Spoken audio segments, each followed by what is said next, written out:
Assalamualaikum warahmatullahi wabarakatuh.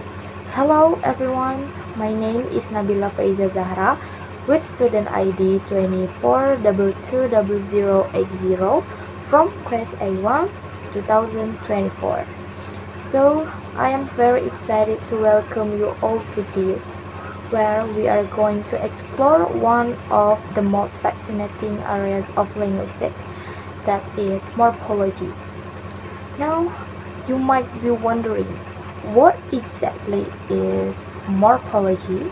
Ya, sekarang mungkin kalian bertanya-tanya apa itu morphology. So, let's discuss this material more deeply. Oke, yang pertama-tama kita harus tahu dulu what is morphology. Apa itu morphology?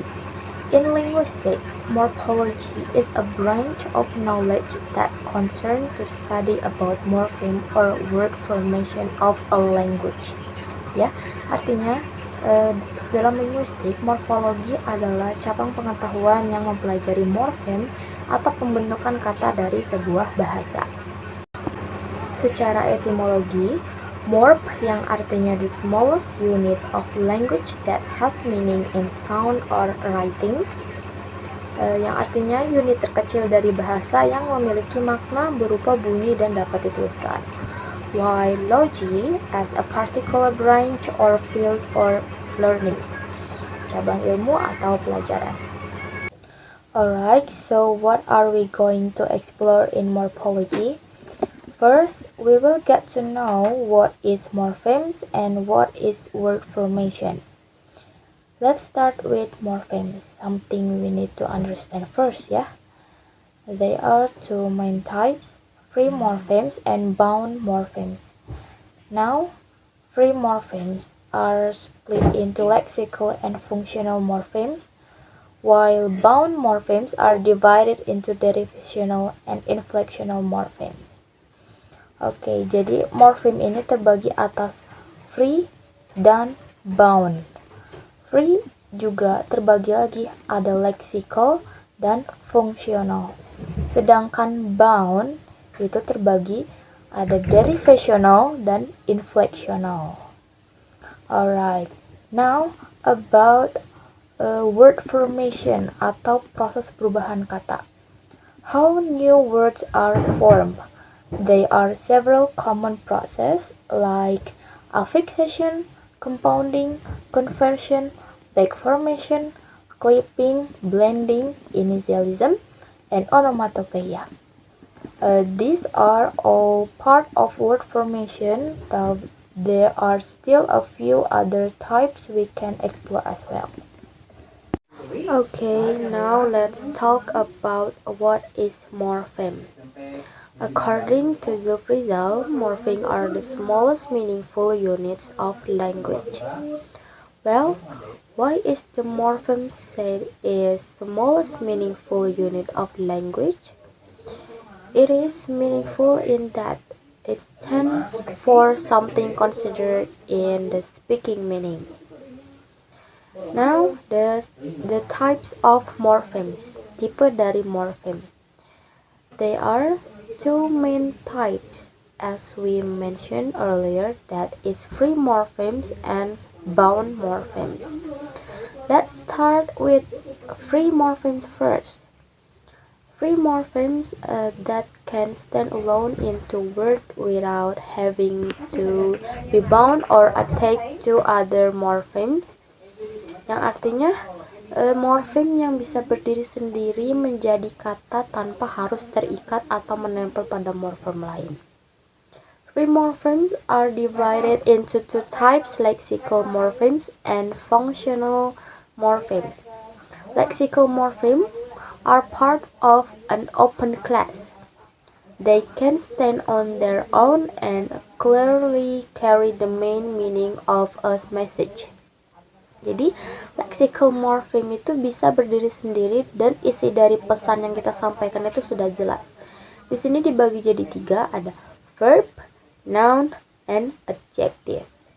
Verb, for example, read. Nouns, man, adjective, cool.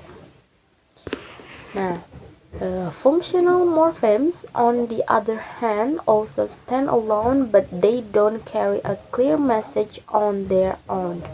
They belong to be a closed class and serve more of a grammatical function. Ya, jadi functional morphem itu morfem yang bisa berdiri sendiri tapi belum jelas isi yang akan disampaikan. Di sini dibagi jadi 4. Ada conjunction, prepositions, articles, and pronoun. Conjunction, contohnya but, prepositions at, articles the, pronoun she, ya, she, he. Okay, next, bound morphemes. Bound morphemes that cannot stand alone. They must be attached to another morphemes.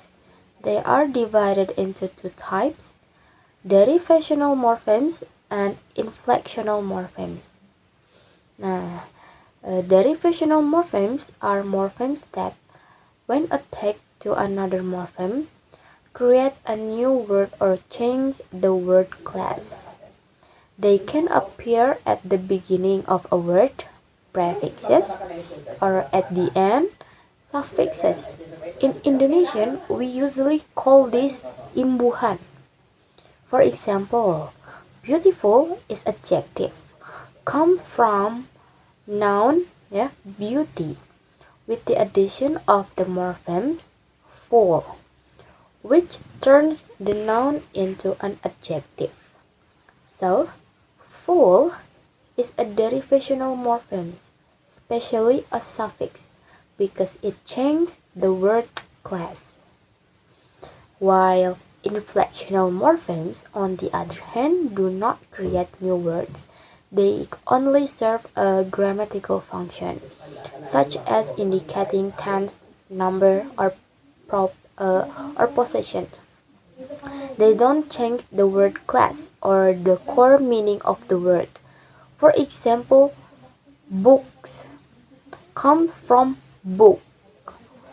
The morphem as is added to show that the noun is plural.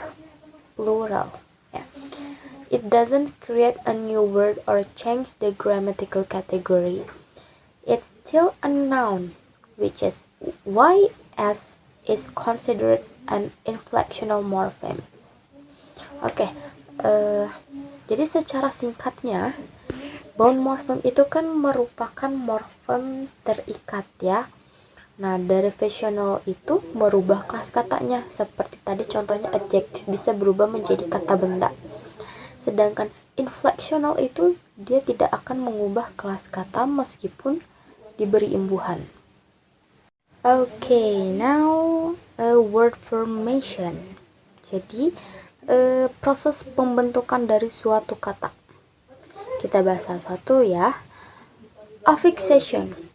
Affixation is the process of creating new words by adding a prefix at the beginning or suffix at the end to a base word.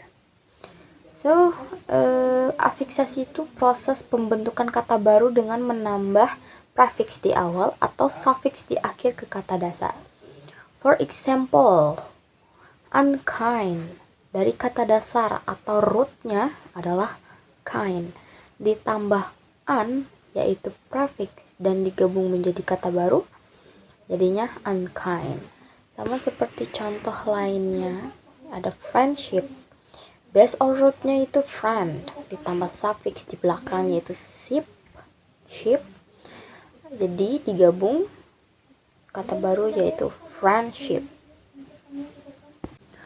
Okay, next, compounding. Compounding is the process of forming a new word by combining two or more existing words. Jadi, proses pembentukan kata baru dengan menggabungkan dua atau lebih kata yang sudah ada.